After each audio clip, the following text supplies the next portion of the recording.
Hi, it's the last of my Thinking Inking class here at Two Peas in a Bucket. I'm sad to see it be the last, but I thought I would do what many of you have requested and pull all of the techniques together on one scrapbook page. So there's a lot going on here, but really it didn't take that long because when you're playing there are no mistakes, right? Anyways, this is from week one, Distress Inks, and I'm going to show you how I did this fern here. Now all of these techniques, although they cover all the 8 weeks that I've done so far, these are all new twists on them. So there's some new techniques here. So I've got my mini mister here from Ranger, and you can see it's about half full with water. Now I'm going to take the Perfect Pearls and scoop a few scoops. I think I did 3 big scoops with the tip of my paintbrush into the water. And you're going to shake this really good once you've got it in there. And you'll see it's kind of like a creamy, milky white. So you see, I don't know if you can tell there, but here when I spray it onto the craft sheet, you can see that it comes out, looking like a really watered down milk. So now what we're going to do is ink up this stamp. You can see I use this stamp a lot and I don't clean them very well, with some Distress inks, and then I'm going to spray it with that water. We've done this before, but this time I'm putting the Perfect Pearls in there so it gives it a pearly shine. You can see it all there. It's gorgeous. You can see it on the stamp there.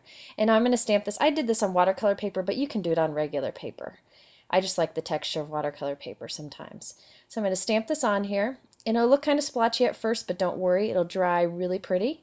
And you can see that pearlescent shine on it. So there's a new twist for using Distress Inks and Perfect Pearls together. There you can see it on the layout. Next up is week 2, and this was on embossing powders. And I thought I would take this opportunity to show you one of my other favorite embossing powders from Ranger. It really doesn't show up well in photos and video, and I apologize for that.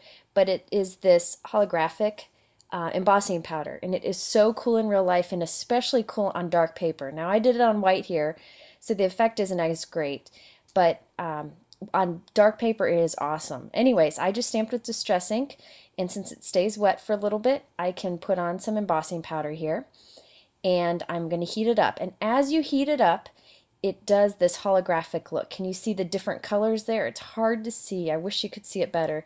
So I did it here on some darker color paper, and you can see as it heats it turns red and orange and blue and purple. So you can kind of see it there. But this looks really neat on black or dark brown cardstock. I just love it. So you just got to play around with it and see how much heat you need to get different colors and get like a rainbow effect. But this is just another one of my favorite embossing powders from Ranger. You can see some of the colors there. In here you can kind of see a little bit in this light here, but again it's much more impressive in real life. And here is the fern and the hearts that I did with that embossing powder. Next we have week 3, which was on paint dabbers. Many of you also asked if I could show something with Grungeboard, and so I thought I'd combine these together, and that's what I did on this green rectangle here. Now Grungeboard is just a really flexible product. It's kind of like chipboard, but flexible and durable. You can't destroy it. It's great for using as hinges on a mini book or anything you want. You can die cut it, whatever. What I did is I'm using my paint dabbers to paint Grungeboard. It is perfect to paint Grungeboard. Paint dabbers are. You just have to put a thin coat, and then I ran mine through my Quick Cuts Revolution and my Quick Cuts embossing folder, and so I embossed it. Grungeboard is great for embossing, Grungeboard and grunge paper, which is just thinner.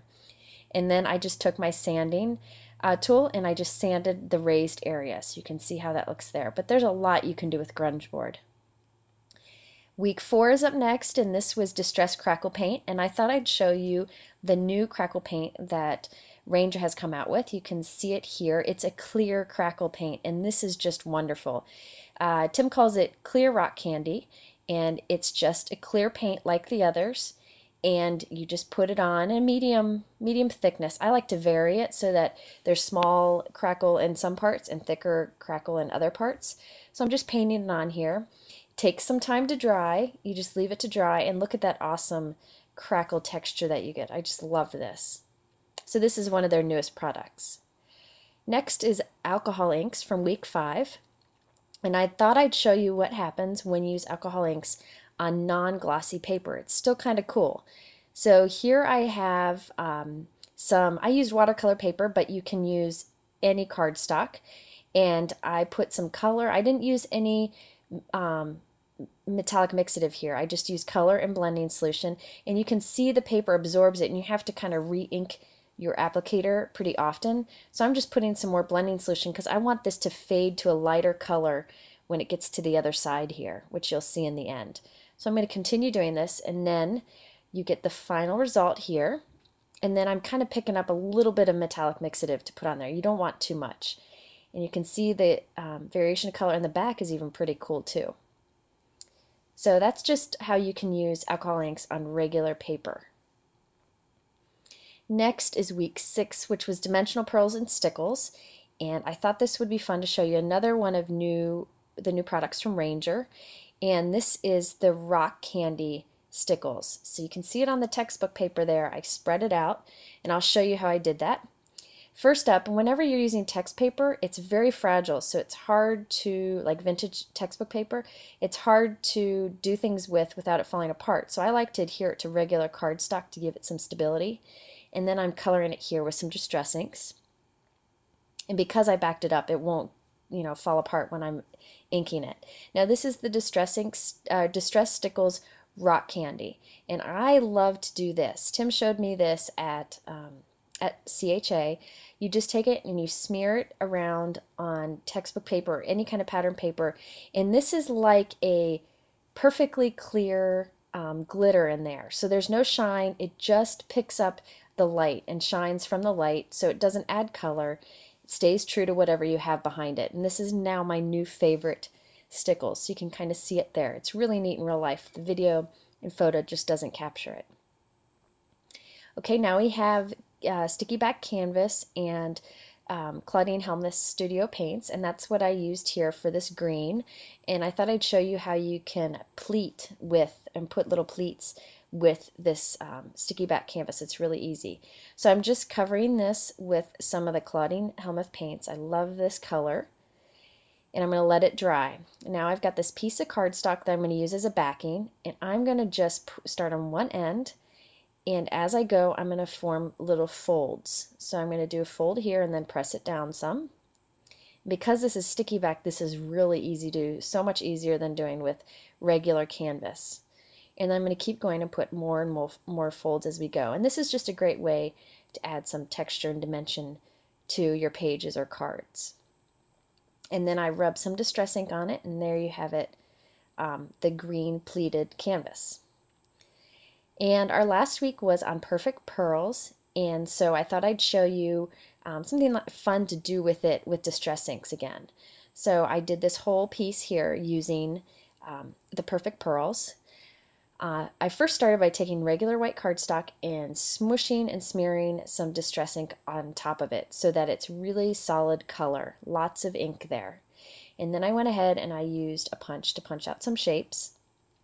Any shapes would work, but I like to cover white cardstock with color like this. Distress inks come in such pretty colors, it's perfect for this. Now it's hard to see, I kind of went off screen here, but I just have some perfect pearls and water. I took one of the gold perfect pearls in water, and I'm putting thick drops right in the center of these flowers. And if you watch around that gold, you'll see the water start to bleed on the distress ink, because remember, distress ink does fun things with water. So it does this really cool bleeding effect.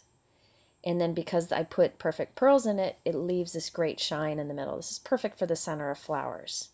And you can see that here. And I also took distress inked textbook paper and covered it with a perfect pearl shine. So here's the completed project. It really didn't take that long because I was just kind of playing around with different techniques. And I wanted to thank you all for coming to watch all of these Thinking Inking videos. It's been a lot of fun, and thanks to Tim Holtz, Ranger, and Hero Arts. I hope to see you again at 2 Peas in a Bucket.